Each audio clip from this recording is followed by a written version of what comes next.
Anti-tobacco advocates in Nigeria are asking the federal government to, as a matter of necessity, create an enabling environment that would encourage farmers to seek alternative means of sustenance in farming.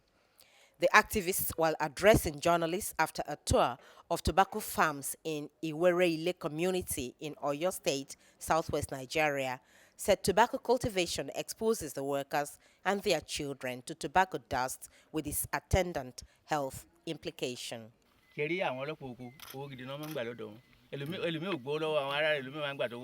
tobacco company gives us loan, some good money for cultivation.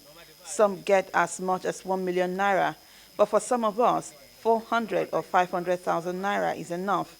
We then sell the leaves to them until we balance the loan. Whatever remains is our profit. They scale the products per kilogram.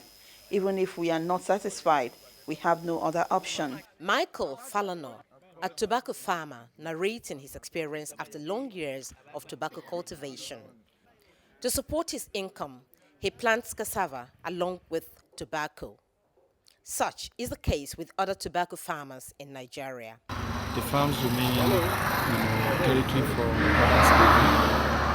The tobacco farmers are in a cycle of debt with tobacco companies who treat them like slaves. They farm the crop, they take it to the collection center, and they come and dictate the price.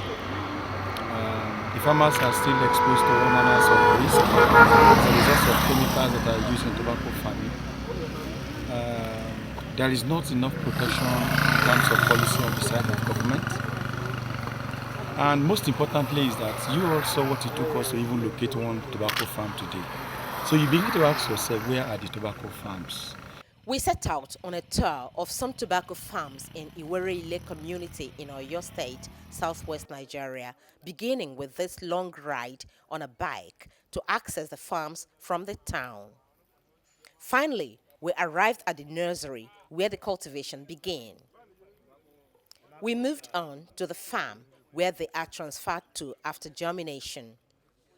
It's February, and the farmers say they are out of season, resulting in the dryness of the tobacco leaves. This, however, raised questions as to how else the tobacco industries get supply of tobacco leaves to run their business at such seasons. The reality on ground in Nigeria is the same question we've been asking the government to unravel. How many acreage of tobacco farms are in Nigeria? How many tobacco farmers are in Nigeria? How much of tobacco leaves do BAT, the Philip Morris, imports into their factories in Ibadan or Ilorin to produce the volumes that we have? Because from what you've seen today, certainly those leaves are not coming from these farms. What we basically have in Nigeria are farmers that the tobacco companies are using for public relations and for their political agenda. And we are saying that narrative must change. Government must take interest in this, and government must, work with civil society, work with us stakeholders, work with the farmers to find a way out of this problem. Government needs to be engaged by this by the issue. That's the starting point.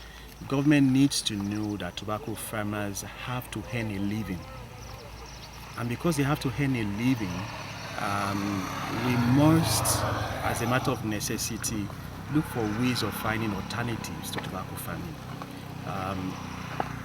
There are many alternatives that are more productive at little effort that the farmer will put in, and the farmer will not be exposed to the deleterious effect of tobacco.